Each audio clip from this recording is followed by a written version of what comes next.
that are sitting with me right now? I would like them to introduce themselves to you so that you guys can get to know how amazing they are. Hello, everyone. Can't see. Can you hear me okay? Yes. Can't see very well, but I'm Michaela Corcoran. I'm a realtor for Coldwell Banker, top female agent there, and I've been selling real estate for 15 years. 30 million.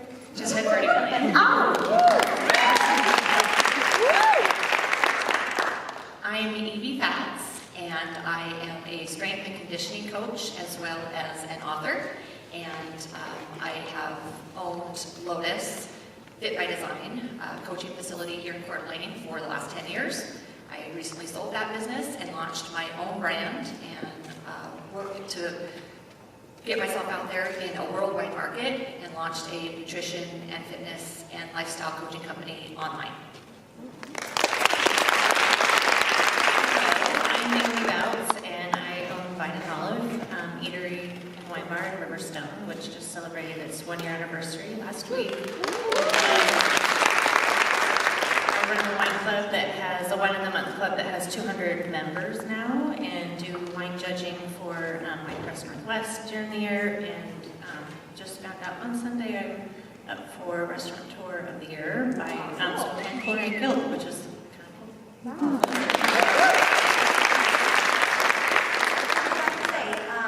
I was asked to moderate this. I've never done this before, so bear with me. But I talk to a ton of people every single day, every single month, and I have incredible people in my life. And two of these people I didn't know until recently. One of them I know pretty well since high school. And the question for this particular panel is, does entrepreneurship create the independence you want? When I read that, I literally laughed out loud. I thought, you have got to be kidding me. Really? So I wanted to know, I know my definition, but I want to know each of you, tell me what your definition of independence in business is. Because I think it's different for every business, for every human being, and I think that that's kind of a good spot to, let's see. Yeah, what do you think? She's absolutely right. So being an entrepreneur and trying to create a business, of course, this comes from a complete idea. You know, being a realtor, I didn't want to be a realtor from the very beginning. My parents made me get my license. And I thought, oh, I don't want to do this. My parents are both realtors. I've watched how this goes down. Or up, you never know how it's going. Either you're eating mac and cheese or you're having a steak for dinner. You just don't know where it's going to go. So I would say being an entrepreneur, wrapping back, is, you know, it's a village to make it all happen. You're not the only time you're truly by yourself is when you're really creating by yourself. So it does take a lot of people just to make it all happen. And it's a lot of work, a ton of work, but there's lots of fail and a lot of wins. So you just figure out what works best for you and keep failing and keep winning.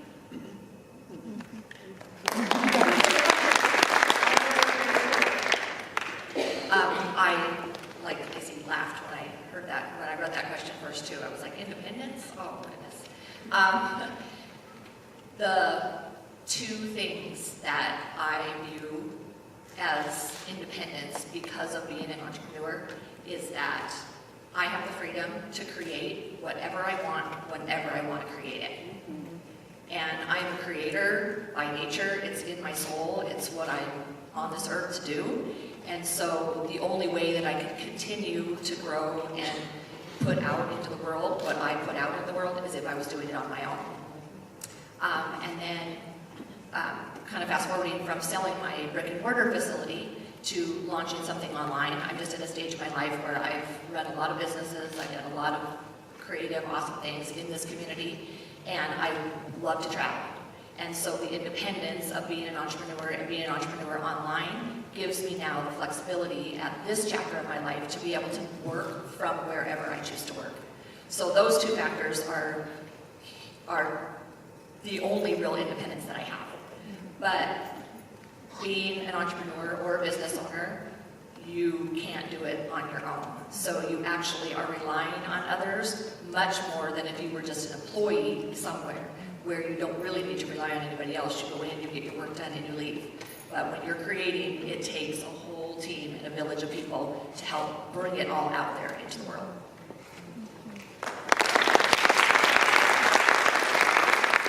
And I think the only thing I could add to that would be, I love the fact that I am carrying out my own vision instead of somebody else's vision, or trying to make somebody's vision work for our community, or execute what they want to accomplish for them as their manager. It's eliminated some of the time management for me, because when you're managing a company for somebody else, you're managing up and down. So you're managing your owner too. And now I don't have to do that. So if I screw up and I deal with the issue and we learn from it and move on, I'm not having to then go through the whole other process again with the owner and go through it all over again. And that is Right, right. The bottom line, what it comes down to is there's no such thing as independence in business owning, right? Like all of you that own businesses, we are so dependent on everything else. So that being said, our lives are insane. Like, if you own a business, you get it. It's not a 9 to 5. It's when your eyes open to when your eyes close. And then even when you sleep, there's nightmares. Or there's dreams. There's all these things that happen. So, but for me, like, I know what my life is like, and I know that I am working a lot. But I want to know, so a lot of you that own businesses in the office or in the audience who also are thinking about maybe going into the business world and starting your own, I think that the reality is very different than what we put on Instagram, what we put on everywhere we see. We think everybody, I mean, I didn't wake up like this, you didn't wake up like this. Like, there's a lot of smoke and mirrors to make it look like we're functioning human beings, okay? When in reality, we're like, ooh. So when I got to talk to these girls, I said, well, what's a day, like, what's a real day? Not like when everything's going good, but like, what is an honest, like, what is your, when you wake up in the morning, well, we'll start, you have the microphone, so what is your day from start to finish? What is it like? How many hours a day do you work? A week? Like, do you sleep? I sleep. It's actually been a big priority to get better sleep this year. I start my day at about 7 a.m. because when you're in the restaurant business, you don't get home at a normal hour. So I get up at 7 and I typically spend an hour or two on my laptop, and I enjoy the quiet of my house with my coffee. And I normally, on a normal day, I do anywhere from 1 to 3 hours of work on my laptop before I either get a workout in and then actually go into the restaurant. Depending on what day it is, I'm in by either 10 or 11 or sometimes noon, depending on how much I need to get done. And it's a lot easier for me to do some nitty-gritty work at home than at the restaurant. What is nitty-gritty work for you? It's writing a wine club newsletter. It's creating ads for whatever realm that is. Sometimes it's getting up and checking social media, because I have a social media manager, but there's still, you can't change what the owner's going to say and how the owner's going to respond, and how the owner has that heart for interaction and that gratitude that someone's, commenting on your post, and so you have to do that. So yesterday was a very normal day for me. By the time I got in, it was 11, and my chef greeted me with, "Hey, so our local we use a local baker. So-and-so just texted me and said he can't bring us our 90 loaves of bread, and we're going to be out in about a half hour." And I was like, awesome. Okay, so I'm going to go find bread. Wait, did you really say awesome? No, actually, I did. I I condescendingly did say, Okay, good. actually, and maybe a few other choice terms were, and I said, he needs to come see me next time he comes into this restaurant. So I had to go find bread, and then while I'm at finding bread, my server texted me and goes, "It's getting a little hairy. I need help." I'm like, "Of course you do. I'll be there." I ran in, and we were busy, and so I, was out on the floor. And when you have a brick and mortar, what's coming through the door a lot of times dictates what you're doing. And so if it's really busy, a lot of stuff I need to get done happens early in the morning or at 10 o'clock at night, because it needs to get done. But once the lunch rush is finished, then I always do the books from the day before. I always code all my invoices, because I need to know exactly where I'm at financially for the month. And I typically will run a payroll report and see where we're at there to see if we need to cut hours or where I'm at. I had a meeting with my chef and kind of overloaded him with my thoughts for the next 4 months on events that I want to do. And Because we never stop thinking. yes, I never stop thinking. And if you're not working on an event in my business, you have to be planning one. And I did. I had some big groups in last night. I was finalizing their details. while, working on some things coming down the line next week, and 4 months from now, I was planning a wine dinner that I'm hoping to book for, end of January and March and May. So, and then we were really busy last night. I got home at 10:30. And then you probably got my email, which was like really late last night, so I was like, by the way, you guys, I'm bad. But I will say, owning a business, it's really not work, it's a lifestyle. And I'm always really grateful that I have the business to do. It makes a big difference when you're for yourself. Next. Okay. Because your life changed, My life, yeah, so I'm trying not to tell two different stories here. I'll stick to primarily what I'm doing now, but I compare and contrast it to what I was doing when I had brick and mortar. Because you spent 10 years, right, building? 10 years. 10 years building a brick and mortar. Business from scratch. For you, and now you've leaped over to the next and doing a whole online, which is a totally different. Completely different experience, but that's how I'm wired. I have this saying that if you're the smartest person in the room, you got to find another room to hang out in. And that's where I was. That's why I'm here right now. So many brilliant people in this room. I do these crazy things to make myself purposely uncomfortable because I think it's the way to build resiliency and ultimate happiness and content and authenticity in your life. So my day now is much more calm than it used to be when I had somewhere that I actually physically had to be. But that is definitely more challenging. I'm a year into launching my online business, and I have complete and utter flexibility in what I do. So I don't even have to get up in my pajamas if I don't want to. Other Now than you days, yes. But that's not necessarily such a good thing because I'm creative, but I'm a procrastinator. And so there are a lot of non-creative things that my business requires me to do, and I'll put them off until the very last minute. So that has been the biggest practice for me now. My day starts at about 4:30 or 4:45 in the morning. I move first thing when I get up, so I stand out with my bare feet on the ground and practice grounding, absorb energy from the earth. You should try it if you don't do it already. You'll, even in the snow, it will just change your whole entire perspective on your day. It would, it does. It's hard to have a bad day out. You feel that nice cold earth just radiating through your body.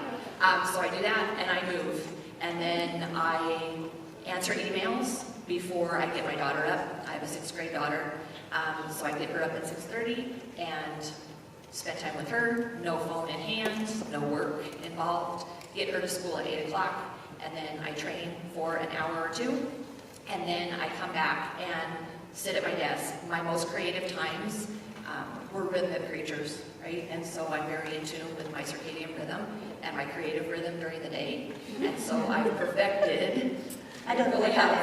I don't know what that is. I've perfected, we have natural energy cycles throughout the day. So as someone that's been in business for myself for a long time, it's taken years to develop that, to do my most creative work between 10 and 12, because that's when I'm most creative. Okay? And then I'll break for lunch, and then I'll sit and do my more tedious work. I have a marketing company that runs everything for me. They're out of Las Vegas, and I'm always at their disposal because I'm a contributing writer for a lot of big name publications, and they'll oftentimes, that's why I check the email first thing in the morning, they'll send me an email and say, we've got to submit something to Insider or Forbes or something, and you got to write it, and it's due in 45 minutes. So I have a lot of that kind of stuff that's outside my control, right? But after all these years, I have learned to be very disciplined in making the most of my time, and then not beating myself up with too many things on my to-do list. There's no reason to try to pretend like I'm going to be creative at 3 o'clock in the afternoon when I'm tired. It's just not going to happen. So when I pick up my daughter from school, that's the end of my day. I could learn so much from you. You guys, just the fact that she has that, you've been doing this for how long?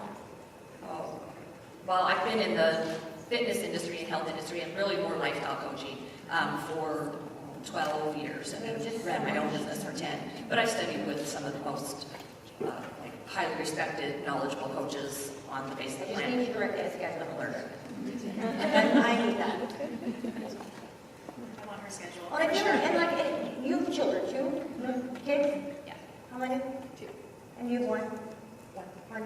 I think that's the other thing when you add in that whole level of kids and husbands and that kind of stuff too. It's not just your life that's going on. Like you're running a business, you're the underwear fairy. You're the one who continues to like make sure that the toilet is clean and that there's food in the house. And I mean like all those things that we don't talk about, that need to be talked about. We are not just doing one thing, it's not just one business, ladies. Like we are doing all of it. And it's exhausting. But that's why we have this, take your turn, go. Just like she's saying, you roll out of bed and your feet are to the ground and you're going. So even for myself, when I wake up, every day's different for me because real estate doesn't sleep, as we know. So if something comes on the market, someone's going to call me and it's go time. So I may be in the middle of getting ready or whatever it may be, or maybe having my coffee and doing my morning emails, but you just never know what's going to happen. You could get that call. It's schedule, I guess you could say, which is challenging for a realtor to do. Of course, you have your day planned out, but a lot of people get off of work at 5 o'clock. So we sometimes start right at 5 o'clock. We may be working all day, and then, creating and doing the marketing and doing everything to try to keep your business alive and current. And, where we are today in this world is everybody wants responsive now. And so that is so important, especially in my industry, and I'm sure with you guys too, is that the response is to be so quick. So I would say, everything's different. Sometimes I wake up and it's ready to go. I can feel it in my gut that things are happening and I've got to jump up and go. And sometimes I get up and maybe get to enjoy my meal. Sometimes not. So life's crazy. Every day we're solid. We don't stop ever.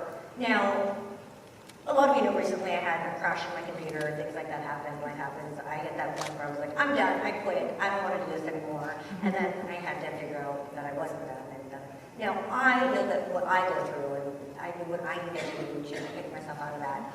What have you guys gone through in business? A lot of you are, again, just starting businesses or in businesses or haven't had that rock bottom moment or any of that. Like, has there been a moment where you're like, fuck this, I'm out. I don't want to play anymore. I'm taking my ball. I'm going home. I'll be the best Walmart checkout ever.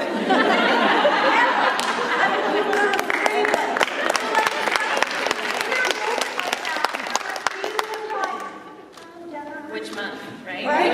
So like, is there like a moment clear in your mind where you're like, take the wheel, Jesus?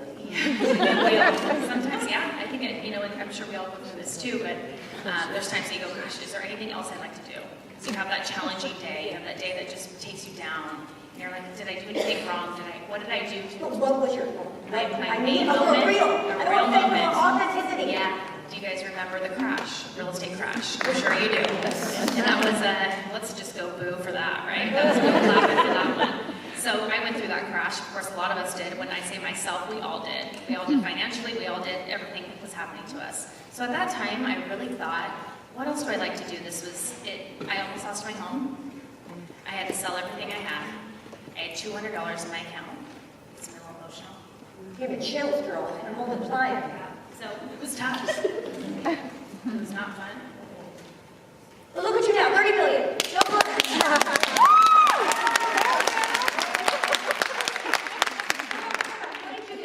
What was the moment? Like, so you hit it and you're like, oh my God, what made you keep going? What was the point, right? Like, what did you do? Well, so I at that point I was like, I'm getting another job. All my bills were still coming in. Right. Everything was happening. So I mean, you still had to eat. I still had to eat. Weird. I started to do those things. So I ended up getting another job, but I kept my license. So I was like, okay, I have my license. I'm still going to sell. So I sold here and there. And then in 2012, I could feel the market shifting. I was like, this is time. I'm going to leave my 4-year job. I was working at Idaho Independent Bank as a personal banker. And I thought, this is it. And then here I am, 30 million. So do you know what that told me is timing. As long as you kept your license. You didn't get rid of your license. You didn't do any of that kind of stuff. You didn't completely, you kept it in your back pocket, Right. and you felt out the market. Right, and still sold a little bit here and there, but it was tough to sell anything. I mean, nobody was looking at real estate at that time. The interest rates had changed. It was hard. Nobody wanted to look at real estate, so it was Now you look back and you're like, oh my God, if I would have given up, right. Where would I be? somebody else would have sold all those houses. And it was her this time. Right. You know, like Things that's- changed, and it really changed my my whole world on spending money.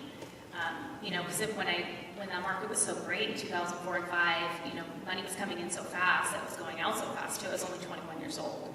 So at that time, you know, you really Lots of decided shoes. lots Lots of shoes. lots of shoes, lots of money putting out. But nonetheless, I think, you know, you go, just like I said before, you go through some major fails and some major challenges in this industry, in all of our industries, and you just get back up and continue on. Fall forward.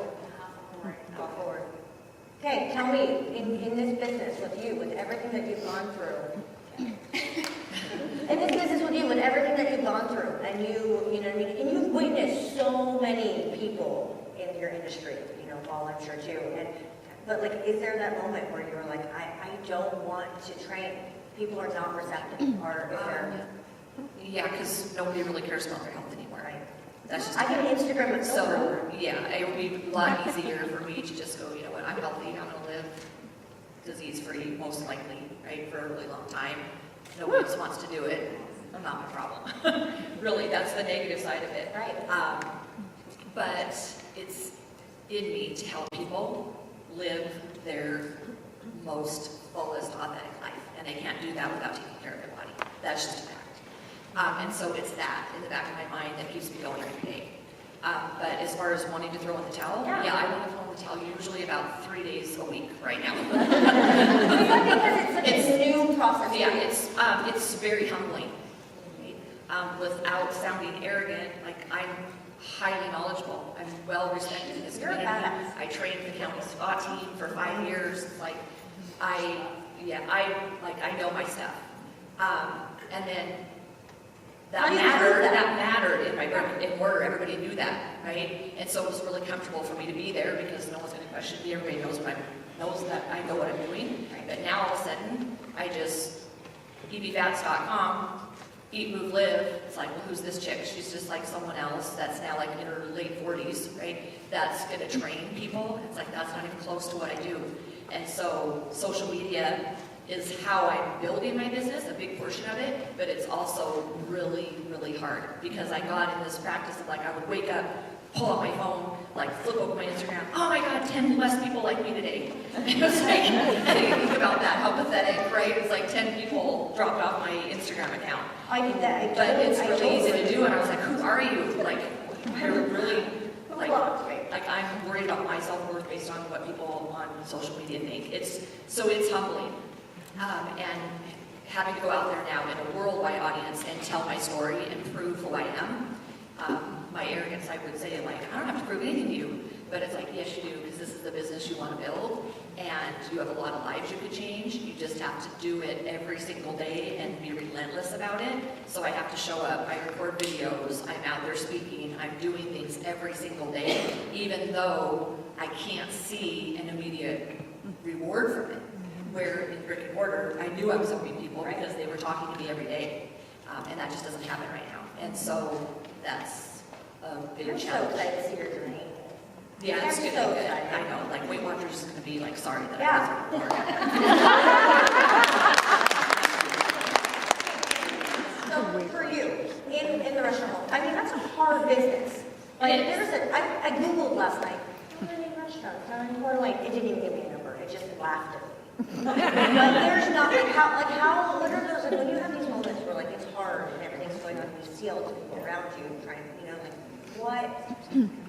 I think with what I'm doing now and being an owner, I've never felt like quitting in this past year. I mean, there was a time, I want to say about 4 years ago, I really thought long and hard about getting out of the restaurant business, and I think that was more of me working with somebody who really, I gave them the power to make me feel unworthy, and they made me feel like I just was in over my head, and every time I thought about quitting, it like, I thought getting out of the restaurant business or out of the wine business, it felt like breathing without air. It just felt like no, I can't do it. But I will say going through, Tibbs went through a huge build out of the restaurant. And that journey of finding a location and going through that whole process of actually turning Aeropostale into a restaurant. I remember in August of 17, this was my lowest point of that journey, which is weird. I was telling Evie about this yesterday, but I haven't really told a lot of people this journey. Yeah. It was, yes, so August 17, the writing on the wall was kind of there that my investor was going to back out on me. And I was already 6 digits personally invested into this venture and 2 months into construction. And my contractor had called me that morning and sent me an email and then called me to tell me that we were going to be needing another 50 Gs on the budget. And with the fact of knowing that my investor had another investment drop in his lap that was in the millions profitable for him, so mine was looking a lot not as lucrative for him. So my husband, I told my husband this, and he was furious, obviously, and really stressed because obviously the financial commitment to do that restaurant was not small.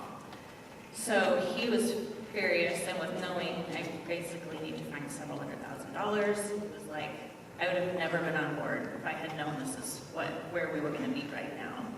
And so that was a great conversation. He left for work, and then my phone started ringing, and it was a guy in the community who only calls me when he wants something, and I always want to tell him no, but it always pains me to tell him no. And I don't know why I answered. I was on the verge of tears, and I actually answered. And he said, Naomi, how you doing? When's your restaurant going to be open? I'm thinking, oh my God, I don't know if it's going to be open. And he said, I can't wait for you to be open. And he could kind of tell it wasn't the time. I know he was calling me for a donation. I think he could tell it wasn't the time to ask. He said, Naomi, I love the heart of the business owner, and I can't wait to hear your story. He said, you're going to go through periods where you're going to sit your spouse down, you're going to say, honey, we need more money, I know we're over budget, I need you to believe in me, and I will make this happen. And I started crying, and I said, you don't even know how bad I needed to hear that.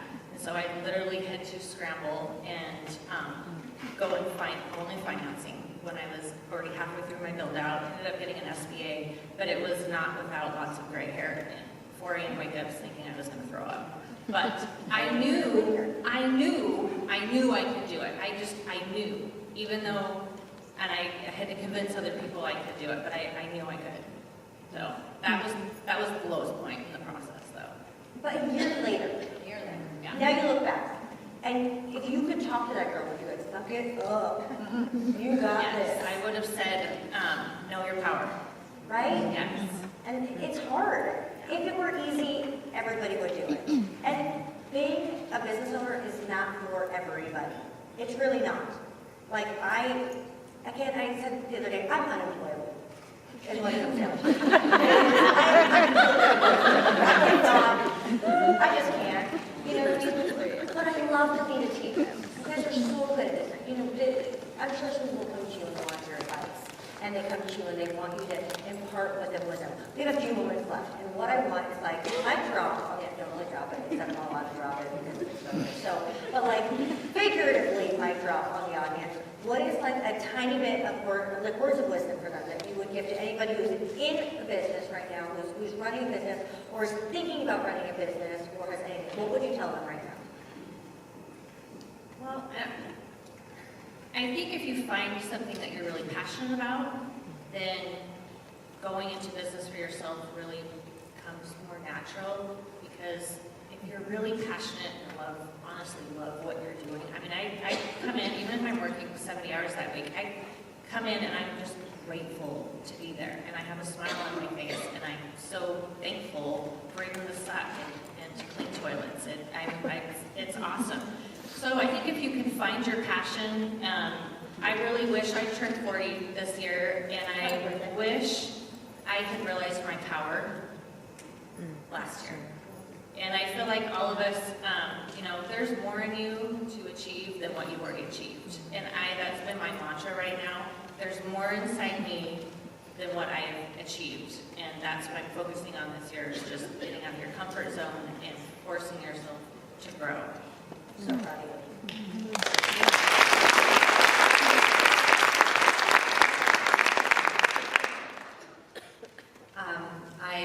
I think especially for women, the biggest piece of advice I would have is stop feeling that you're selfish because you take care of yourself first.